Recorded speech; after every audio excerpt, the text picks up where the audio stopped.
حضرت یوسف علیہ السلام کی زندگی ایک عظیم اور سبق آموز تاریخ ہے جس میں اللہ کی حکمت اور قدرت کے بے شمار مظاہر ہیں۔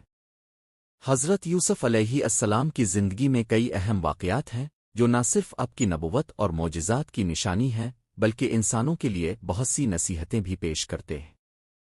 یہاں حضرت یوسف علیہ السلام کے مختلف واقعات کا ذکر کیا جا رہا ہے۔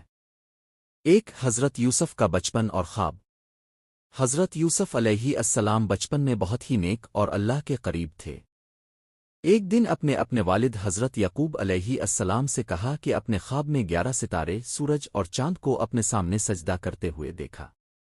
حضرت یعقوب علیہ السلام نے یہ خواب سمجھا اور فرمایا کہ یہ خواب اس بات کی نشانی ہے کہ آپ کی بزرگی کا وقت آئے گا اور آپ کے خاندان کے افراد آپ کی عظمت کا اعتراف کریں گے۔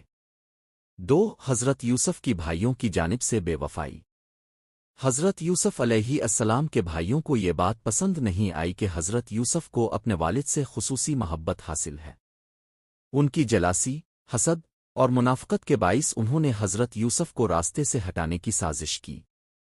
ایک دن انہوں نے حضرت یوسف کو لے جا کر ایک گہرے کنویں میں پھینک دیا، پھر اپنے والد کو جھوٹ بول کر بتایا کہ یوسف کو کوئی درندہ کھا گیا ہے۔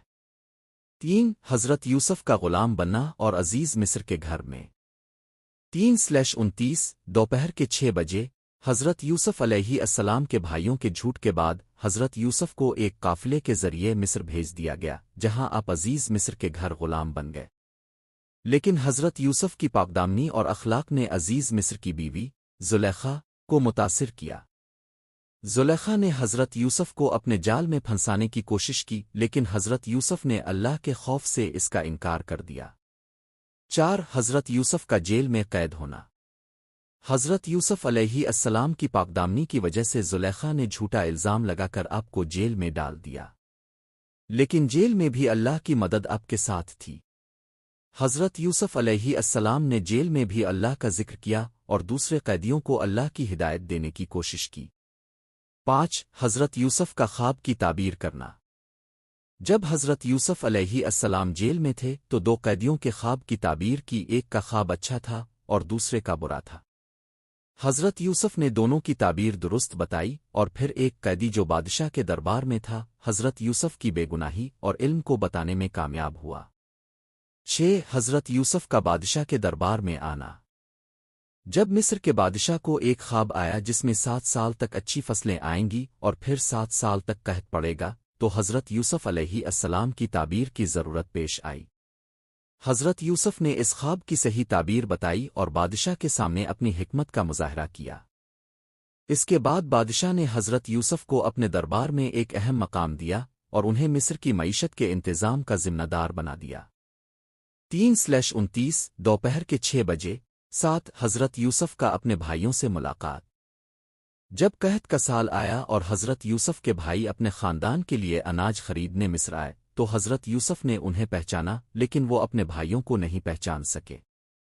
حضرت یوسف نے انہیں اپنے ساتھ ایک آزمائش میں ڈال کر ان کا امتحان لیا اور پھر اپنے آپ کو ظاہر کیا۔ آپ کے بھائیوں نے اپنی غلطی پر نادم ہو کر حضرت یوسف سے معافی مانگی۔ حضرت یوسف نے اللہ کی رضا کی خاطر انہیں معاف کر دیا اور اپنے خاندان کو مصر بلا لیا۔ 8، حضرت یوسف کا اپنے والدین کے ساتھ ملاقات۔ جب حضرت یوسف نے اپنے بھائیوں کو معاف کیا اور اپنے والد حضرت یعقوب علیہ السلام کو مصر بلایا تو آپ کے والد نے حضرت یوسف کی عزت اور محبت کا اظہار کیا۔ حضرت یعقوب اور آپ کی والدہ حضرت راحیل علیہ السلام نے آپ کے سامنے آ کر آپ کو سجدہ کیا اور اس وقت اللہ کی حکمت کا راز کھلا کہ حضرت یوسف کا خواب حقیقت بن گیا۔ 9، حضرت یوسف کا اپنی قوم کو معاف کرنا۔ حضرت یوسف علیہ السلام نے نہ صرف اپنے بھائیوں کو معاف کیا بلکہ اپنی قوم کو بھی ہدایت دی۔ آپ نے ہمیشہ اللہ کی رضا کی طرف لوگوں کو بلایا اور انہیں برے کاموں سے بچنے کی تلقین کی۔ حضرت یوسف کی زندگی ایک نمونہ ہے کہ انسان کو اللہ کی رضا کے لیے صبر، قربانی اور معافی کا راستہ اختیار کرنا چاہیے۔ 10، حضرت یوسف کا اللہ کے راستے کی کامیابی۔ 3/29 دوپہر کے 6 بجے حضرت یوسف علیہ السلام کی زندگی کا سب سے اہم سبق یہ ہے کہ آپ کی کامیابی اللہ کی رضا اور راستے پر چلنے کی بدولت تھی۔ اپنے ہر موقع پر اللہ کی مدد پر بھروسہ کیا اور اللہ کی طرف سے جو بھی آزمائش آئی اپنے صبر اور استقامت سے اس کا مقابلہ کیا۔ حضرت یوسف علیہ السلام کی زندگی کے یہ واقعات ہمیں یہ سکھاتے ہیں کہ اللہ کی رضا کے لیے صبر کرنا، نیک عمل کرنا اور دوسروں کو معاف کرنا انسانیت کا عظیم ترین مقصد ہے۔